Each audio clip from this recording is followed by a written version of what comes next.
Hello and welcome to the second episode of Technicraft. Today we are going to be talking about clocks. And I don't mean this kind of clock, nor this kind of clocks. I am talking about this kind of clocks. And you may be wondering, why should I care about clocks? Well, clocks are a key element of any somehow complicated redstone system. Have you ever wanted to create a party with the dance fireworks require you to sit in a place launching them? If you had a lot of friends, you could make them do it for you. But some of us have no friends and have to rely on this to make this. Maybe you want to create an automatic chicken farm that turns the eggs from the chickens into more chickens and it even kills them for you. Well, you're going to need clocks for that too. Or do you just want to torture some unfortunate sheep? Well, you're going to need clocks too. Allow me to give you a bit of lore first. I don't really know if most people call them clocks. I do. And that's because their function is sending a periodic signal to the system. And that is exactly what a clock is in computing. This first design I created myself more than 10 years ago. Probably more people created it too. I'm just saying I didn't learn it from no one else. And to be honest, I was still using it until about a week ago. That is when I learned to create this one. And you may think number 2 is absolutely better than number 1, and for the most part, you will be right. But I am going to show you some examples later where I will still use number 1. Okay, so let's start from the better one. This one you build by placing two observers watching each other. Let's say you use it with a dropper. Now, anything you put in the dropper will be dropped gradually. Okay, that's enough.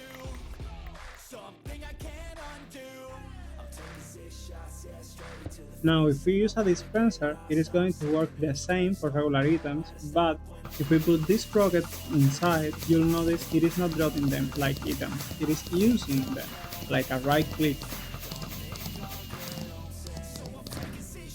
So we can use clock droppers and hoppers to move items from a place to another in a race, or make a system that rains arrows on something if it steps on a pleasure plate.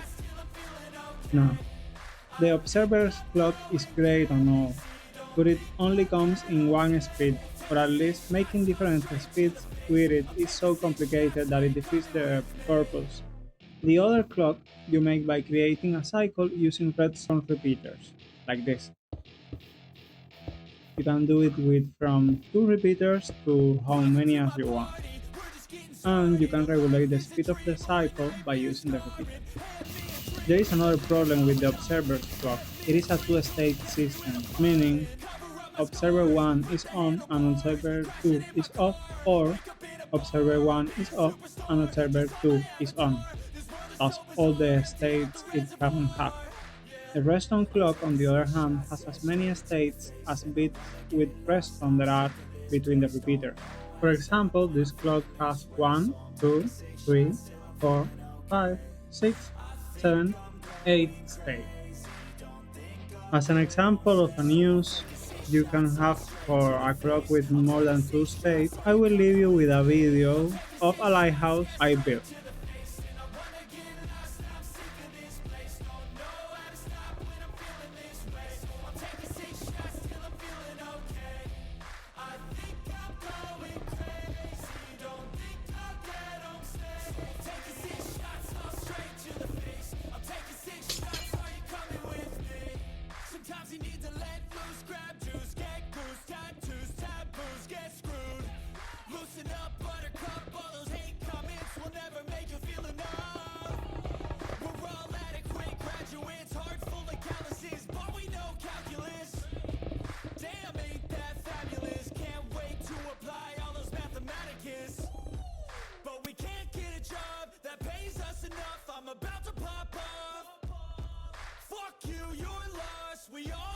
In case you decide to use clocks and dispensers or droppers, I heavily recommend to use the Omega Mute mode, which allows you to select specific sounds from the game and remove them. So you don't have to listen to a maybe a piston or a dropper, be activated and deactivated all the time in your base. That is going to be all for this video. I hope you enjoyed. Please like and subscribe. Bye bye.